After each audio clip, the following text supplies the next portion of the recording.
देश में डिजिटल क्रांति को बढ़ावा देने में अहम भूमिका निभाने वाले पेटीएम संकट में फंस गया है। आरबीआई ने पेटीएम पेमेंट्स बैंक पर 1 मार्च से डिपॉजिट लेने, टॉपअप और फास्ट टैग के रिचार्ज पर रोक लगा दी है।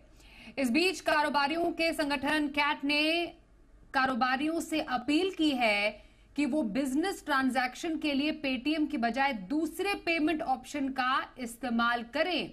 पेटीएम पर कंफ्यूजन बरकरार है। अब इस खबर पर ज्यादा डिटेल्स लेना जरूरी हो जाता है। हमारी सहयोगी जी मीडिया संवाददाता एकता सूर्य हमारे साथ है। एकता, पेटीएम पर एक्शन तो हम बड़ा देख पा रहे हैं, पर कंज्यूमर्स में कंफ्यूजन भी है और संकट भी मान सकते हैं। जरा समझना चाहेंगे कहां कहां पर सबसे ज्यादा इंपैक्ट इस बड़े एक्शन का नजर में आ रहा है और कहां पर कंफ्यूजन की स्थिति है। जी बिल्कुल। सबसे पहले तो जैसे आपने बोला कि कैट ने अपने व्यापारियों को, अपने ट्रेडर्स को कह दिया है कि वो पेमेंट पेटीएम से रिसीव करने की बजाय किसी दूसरी ऑप्शन की ओर जाएं। अब यहाँ पर बाजार की अगर हम बात करें तो बहुत कन्फ्यूजन है। छोटा व्यापारी हो गया, कोई हॉकर हो गया, कैब ड्राइवर्स हो गए, इन लोगों ने पेटीएम से पेमेंट एक्सेप्ट करना जो है बंद कर दिया है।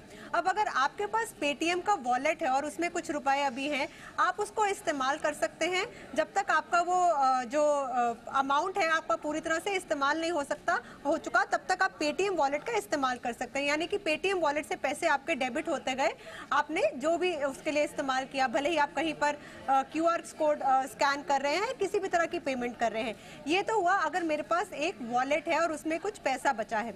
दूसरा, अगर मर्चेंट्स की अगर हम बात करें तो हम देखते हैं कि अक्सर उनके पास क्यूआर कोड होते हैं जिसपे @पेटीएम लिखा होता है। अब मर्चेंट्स को कोई सुविधा ना पहुंचे, इसलिए सबसे पहले तो पेटीएम को एक रास्ता ढूंढना पड़ेगा कि दूसरे बैंक्स के साथ टाई अप करना पड़ेगा, ताकि मर्चेंट्स को जो पेमेंट रिसीव हो रही है वो सेटलमेंट जो है वो बिना किसी दिक्कत के हो।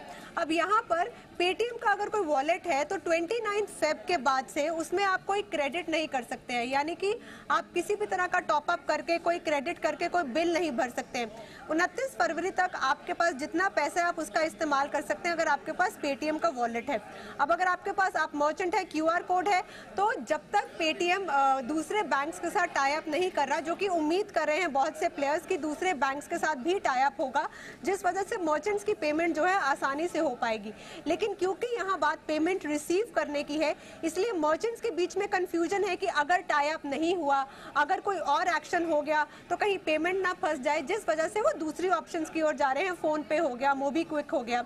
अब यहाँ पर क्योंकि पेमेंट के पास पेटीएम के पास बहुत सारे मर्चेंट्स हैं उनके नेटवर्क में, तो ये एक तरह से अपॉर्चुनिटी देख रहे हैं दूसरे बैंक्स। खबरें ये भी आ रही है कि पेटीएम वॉलेट को जियो फाइनेंस सर्विसेज हो गया या फिर एचडीएफसी हो गया, एक्सिस बैंक हो गया, ये अक्वायर करने की कोशिश में है। दूसरा, ईडी के मनी लॉन्ड्रिंग के आरोप भी लग रहे हैं जो पेटीएम ने खारिज कर दिए हैं। एक और बात यह कि इस सारी अनसर्टेनिटी में जो पेटीएम के एम्प्लॉयज हैं उन्हें अपनी जॉब को लेकर खतरा दिख रहा है। इसलिए जितने भी जॉब के पोर्टल्स हैं, माई आर क्लाउड करके एक रिक्रूटमेंट प्लेटफॉर्म है जिसने कहा है कि पिछले कुछ हफ्तों में ही, कुछ दिनों में ही पेटीएम पेमेंट बैंक के एम्प्लॉयज के रेज्यूमे बहुत सारे अपलोड हुए क्योंकि उन्हें भी अपनी जॉब को लेकर अनसर्टेनिटी दिख रही है। तो ये जो कंफ्यूजन है, आपके पास वॉलेट है, आप उसका इस्तेमाल कर सकते हैं, लेकिन उसे टॉप अप नहीं कर सकते 29 फेब के बाद से। और अगर आप एक मर्चेंट है तो जब तक पेटीएम बाकी बैंक्स के साथ टाई अप नहीं कर रहा, तब तक सेटलमेंट होने का एक कंफ्यूजन है। इस वजह से मर्चेंट्स जो हैं वो दूसरी ऑप्शंस की ओर जा रहे हैं, एम्प्लॉयज नई जॉब खोज रहे हैं। जी स्वाति। बिल्कुल, तो एक तरीके से कह सकते हैं कि एक रिपल इफेक्ट हम देख पा रहे हैं आरबीआई के इस सख्ती के बाद पेटीएम पेमेंट बैंक पर। धन्यवाद करना चाहेंगे आपका एकता इस पूरी जानकारी के लिए कि बेसिकली कंफ्यूजन कहां पर है और फिलहाल अभी क्या चल रहा है।